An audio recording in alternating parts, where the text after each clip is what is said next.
नमस्कार। आजकल दो टॉपिक ही मेन स्ट्रीम में चल रहे हैं। पहला, सीजीआई गवाई पर जूता, और दूसरा, एडवोकेट अनिल मिश्रा द्वारा डॉक्टर साहब की मूर्ति का विरोध।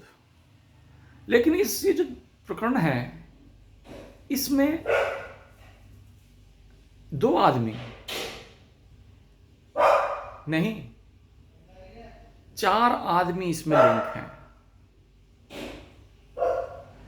सबसे पहले शुरुआत राकेश दलाल से हुई, जिन्होंने सुप्रीम कोर्ट में याचिका दायर की। फिर दूसरा काम गवई साहब ने किया, जिन्होंने एक अमर्यादित टिप्पणी राकेश दलाल से विष्णु भगवान के ऊपर की।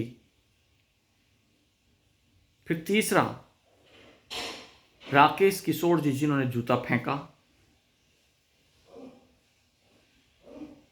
वो कहते हैं कि मुझे अंदर से प्रेरणा मिली, यानी कि भगवान से प्रेरणा मिली।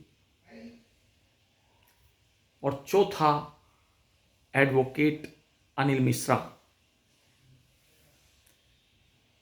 उन्होंने डॉक्टर साहब की मूर्ति का विरोध किया।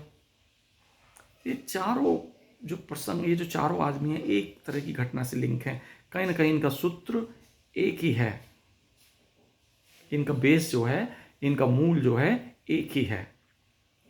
खैर, अब राकेश किशोर जी ने कहा कि मुझे अंदर से प्रेरणा मिली। भगवान ने कहा कि तुम चैन से कैसे बैठ सकते हो जहां सनातन का अपमान हो। ये पहली बार हुआ है। ये जो गवई साहब वाली मानसिकता है, ये ऊपर केवल गवई साहब तक ही नहीं है, ये नीचे तक फैल गई है। ये दीमक नीचे तक फैल गई है। एक्चुअल में मैं तुम्हें बताऊं, ये जो सवर्ण है, इन्होंने कभी भी आरक्षण का ऐसा विरोध नहीं किया, उसके लिए कोई आंदोलन नहीं किया। लेकिन बात जब धर्म पर आती है, धर्म के अपमान पर आती है, तो ये स्वर्ण उठ खड़ा हुआ है, जाग गया है, जगा दिया गया है। और जगाया किसने है? गवई साहब ने शुरुआत की जगाने की।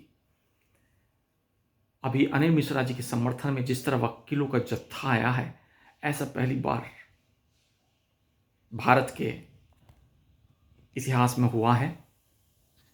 पहली बार हुआ है भारत के इतिहास में।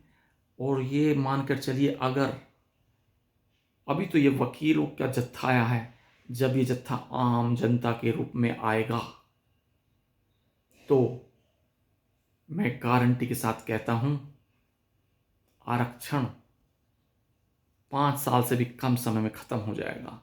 और इसके लिए जिम्मेदार होंगे गवई साहब या उन जैसे लोग।